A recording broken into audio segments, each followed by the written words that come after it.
அனைவருக்கும் வணக்கம். நாங்கள் தொழிலாளர் தினத்தை கடந்து வந்திருக்கிறோம். இந்த தொழிலாளர் தினம் என்பது ஓடி ஓடி உழைக்கணும், ஊருக்கெல்லாம் கொடுக்கணும் என்ற பாடல் ஞாபகத்துக்கு வருகிறது.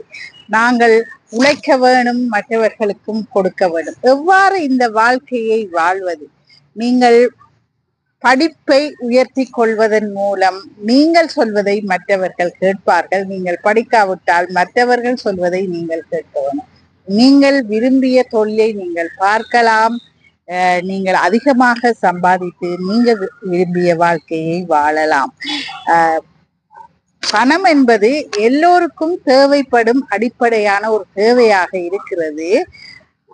தலைவர் அப்துல் கலாம் அவர்கள் சொல்கிறார்கள், கலாநிதி அப்துல் கலாம் அவர்கள் சொல்கிறார்கள், பணத்தை உற்பத்தி செய்யும் திராணி உனக்கு இல்லாவிட்டால் அதை செலவு செய்யும் யோக்கியதையும் உனக்கு இல்லை என்று சொல்கிறார். ஆகவே பணத்தை உற்பத்தி செய்து அதை நாம் செலவு செய்ய கற்றுக்கொள்ள வேண்டும். இன்றைய காலத்திலே மற்றவர்களின் பணத்தை எடுத்து அதை வீண் விரயம் பண்ணி மது போதை பொருள் பாவனைய பாவித்து குடும்பத்தையும் சமூகத்தையும் இந்த பிள்ளைகள் தங்கள் வாழ்க்கையை எப்படி செலுத்துவது என்று தெரியாமல் அநியாயப்பட்டு வாழ்கிறார்கள். ஆகவே இவர்களுக்கு நாங்கள் எவ்வாறு உதவி செய்வது? உழைப்பின் ரகசியத்தை அவர்கள் கற்றுக்கொள்ள தயாராக இருக்க வேண்டும். ஆகவே நாங்கள் இந்த மது போதை பொருள் பாவனையால் பாதிக்கப்பட்டு வந்தவர்களுக்கும் எப்படி வாழ்க்கையில் முன்னேறி தொழிலை தொடங்குவது என்னும் பாடத்தை விமோச்சனா இல்லத்தில் கற்றுக்கொள்கிறோம்.